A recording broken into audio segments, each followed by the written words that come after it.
नीतीश कुमार के बारे में जो आपने कहा, नीतीश कुमार के बारे में जो कहा 100% वही हुआ। 5 सीट नहीं आएगा, आप बोले कि जनता के सामने माफी। फिर आप बात ही नहीं समझते हो यार, आप गलत मत कोट कीजिए। जो मैं गलत बोलता हूं, मैं उन व्यक्तियों में से नहीं हूं जो गलत है ही करता। 300 सीट का अगर गलत है, हम सामने से कह रहे हैं क्या गलत है क्या सही है। नीतीश कुमार को आप, मेरा बयान आप दर्शकों को मैं कहूंगा आप चलवाइए, उस इंटरव्यू है मेरे पास, चलाइएगा, प्लीज चलाइए, उसको 2 विंडो में करेंगे, बिल्कुल चलाइएगा। मैंने कहा कि अगर, क्योंकि मैं नीतीश का स्वभाव जानता हूं कि कब वो महागठबंधन आपने ये भी बोला था कि रोशनदान खोल के रखे हुए, उस समय ये भी बोला था, तो ठीक है।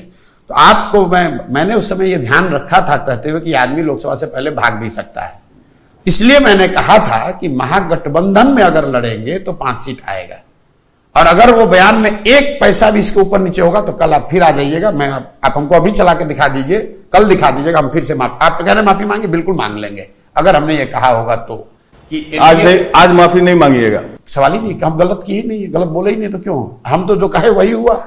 हम तो पहले कहते नीतीश कुमार रोशनदान खोल के बैठा हुआ भागेगा लोकसभा से पहले, भाग गए। तो हरिवंश जी का रोशनदान आपने बोला था, खिड़की और दरवाजे की भी बात की थी आप, नीतीश कुमार, लेकिन बयान उसमें है, मैं कल पलट के फिर देख लीजिए। अगर मैंने कहा है तो तभी मैं आपको कोट कर, मेरे भाई प्रशांत किशोर को 1 मिनट नहीं लगेगा ये आकर मानने स्वीकार करने में। तब माफी मांगेंगे, बिल्कुल मांगेंगे। आप हमको दिखा दीजिए, अगर हमने कहा हो कि अगर एनडीए के साथ लड़े तो भी, अगर ये कहा है मैंने, तो आप बिल्कुल मैं माफी मांग। आपने बोला था कुछ भी कर लें, 5 सीट से ज्यादा नहीं, कुछ भी कर लें, 5 सीट से कम है, बिल्कुल सुन लीजिए, कुछ भी कर लें, महागठबंधन के साथ चुनाव लड़ेंगे तो 5 सीट से कम आएगा।